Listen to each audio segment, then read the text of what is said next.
Bonsoir, bienvenue dans votre édition régionale, voici les titres. Et puis en fin de journal, nous lirons les contes de Philippe d'Alcripe. C'est un moine normand du XVIe siècle. Ces contes burlesques sont aujourd'hui adaptés et illustrés pour les enfants. Noël, c'est l'époque des contes et pourquoi pas redécouvrir de très anciens contes normands comme ceux de Philippe d'Alcripe, un moine écrivain du XVIe siècle, contemporain de Rabelais, au texte très pittoresque, burlesque, truculent, traduit et illustré pour les enfants, aujourd'hui par Adélaïde Lebrun, Aurélie Misery et Franck Baudron.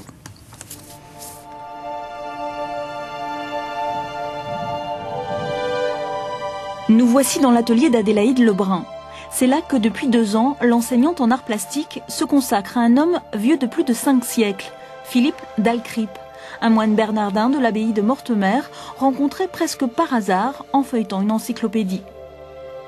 Ce que j'ai voulu d'abord vraiment, c'est garder l'esprit de l'époque Moyen-Âge, Renaissance, un peu la transition 16e siècle. Et donc je me suis inspirée beaucoup des gravures de Rembrandt, des dessins de Bruegel. Enfin, j'essayais toujours de garder une certaine proximité avec l'ambiance, avec l'architecture, les costumes vraiment d'époque.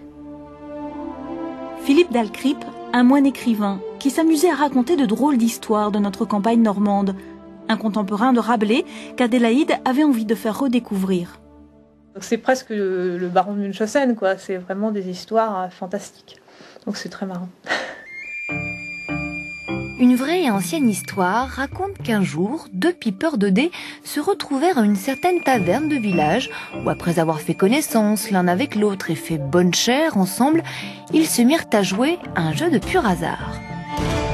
Ma grand-mère, qui mourut il y a 20 ans, me conta qu'autrefois, une jeune femme, mariée depuis 4 mois, devint si malade... Un apothicaire, des lavandières, des paysans, des chasseurs et des aubergistes. Le monde de Philippe d'Alcripe est peuplé de personnages truculents, aux aventures étranges, merveilleuses, toujours pittoresques et parfois un peu légères. Étant moine de l'abbaye de Mortemer, il n'a pas été très bien reçu. Ses écrits n'ont pas été très bien reçus par ses contemporains, qui l'ont jugé assez peu recommandable, on va dire. Parce que c'était vraiment grivois par moments. C'est vraiment pour ça qu'on peut le comparer à quelqu'un comme Rabelais, parce qu'ils avaient tous les deux cette même liberté par rapport à la bonne morale, quoi. 19 des 100 contes écrits par Philippe d'Alcripe sont réunis dans ce recueil destiné aux enfants, La petite fabrique du mensonge et de la vérité. Mais Adélaïde n'a pas fini sa conversation avec ce moine écrivain. Un autre éditeur normand a déjà commandé 4 volumes à l'illustratrice.